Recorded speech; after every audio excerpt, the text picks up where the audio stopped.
पिघला दे।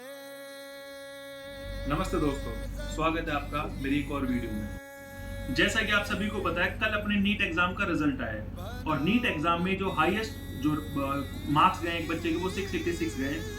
उसी से रिलेटेड एक होनहार बच्चे से मैं आपको मिलाने वाला हूं जो अपने मेवात से ही बिलोंग करते हैं। उन्होंने अपने फर्स्ट अटेम्प्ट में ही 552 मार्क्स गेट किए हैं और अब हम उनसे बात करते हैं। तो उस होनहार बच्चे का नाम है भूषण, जो आज हमारे साथ है और इनसे हम अभी बात करने वाले हैं। भूषण, आप अपने बारे में कुछ बताना चाहेंगे? मेरा नाम भूषण है। मैं यहाँ लुमू में ही रहता हूँ। मेरे इस साल नीट में 552 मार्क्स आए हैं और मैंने ऑल इंडिया रैंक 11,229 गेन करी है। अपनी इस पहले आपने ये बताया आपकी क्वालिफिकेशन कहाँ से हुई? आपने कहाँ से 10th तक की पढ़ाई कहाँ से की आपने? मैंने अपनी 10th की क्लास हिंदू विद्या निकेतन से की। फिर मैंने 10th के बाद आकाश गुरुग्राम से कोचिंग ली है। अपनी इस जो आपने उपलब्धि हासिल की है, इसका श्रेय आप किसको देना चाहते हैं?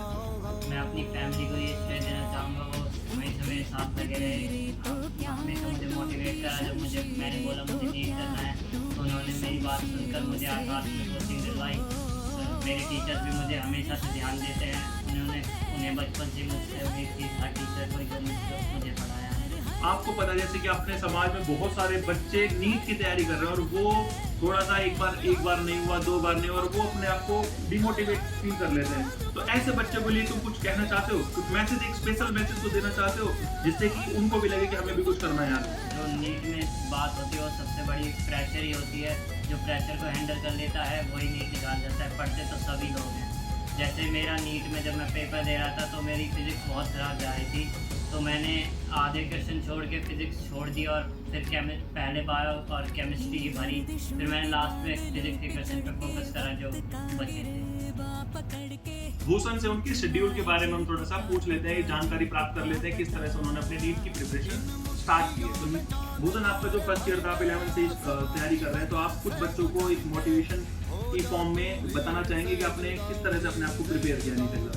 जब मैंने 11th स्टार्ट करी थी तो मैं अप्रैल से आकाश जाना स्टार्ट कर दिया था। तो मैं सुबह 7 बजे यहाँ से जाता था। लुमू से लगभग 50 किलोमीटर गुरुग्राम है। तो मैं वहाँ 9 बजे मेरी कोचिंग होती थी और वहाँ से 3 बजे तक चलती थी। फिर मैं घर पे 5 बजे तक आ जाता था। फिर 5 बजे आने के बाद मैं थोड़ा रेस्ट करता था और खाना खा के मैं डिनर से पहले लगभग 2 घंटे और पढ़ाई करता था। फिर खाना खाने के बाद मैं रात को लगभग 11 बजे तक पढ़ के सो जाता था। तो मैं फिर क्योंकि सुबह जल्दी उठना होता था, नहीं हुआ कि मैं ज़्यादा घंटे पढ़ रहा हूँ, बस मैं रेगुलर रहता था जिस वजह से हो पाया। मैं बस संडे और जो मेरे हॉलीडेज होते थे उन पर ट्राई करता था कि अपना बैकलॉग कम कर सकूँ और अपने टेस्ट की भी प्रिपरेशन कर सकूँ साथ साथ जो मेरे आसपास में टेस्ट होते थे। भूषण से बात करके मेरे को भूषण से एक चीज समझ में आई कि अगर दोस्तों आप लोग भी निरंतर प्रयास करते रहेंगे तो आप भी आपका जो टारगेट है उसको जल्दी से अचीव कर लेंगे। अब मैं थोड़ा सा इनके फादर साहब के बारे में बताना चाहता हूँ। इनके जो फादर साहब हैं वो मेवात जिले के टॉप मोस्ट क्रिकेटर रहे हैं, ऑलराउंडर रहे हैं। उन्होंने क्रिकेट के क्षेत्र में बहुत ज्यादा उपलब्धियां प्राप्त की हैं। इनके पिताजी का नाम श्रीमान मोहन जी है, जो क्रिकेटर हैं और वो भी एक बार ही रेटिंग खेलना चाहते थे। तो मैं आपका बहुत बहुत धन्यवाद करना चाहता हूं और मैं आपके परिवार को और आपके जो गुरुजन हैं जिन्होंने आपको तैयार किया है उनको भी शुभकामनाएं आपके साथ देना चाहता हूं और आपके बेहतर भविष्य की भगवान से प्रार्थना करता हूं। और मैं अपनी तरफ से जो भी विद्यार्थी कुछ बनते हैं उनके लिए मेरी तरफ से एक छोटी सी उपहार स्वरूप छोटी सी भेंट होती है। मैं भगवान से प्रार्थना करता हूँ कि जल्दी से डॉक्टर बने और भी बच्चों को मोटिवेट करें।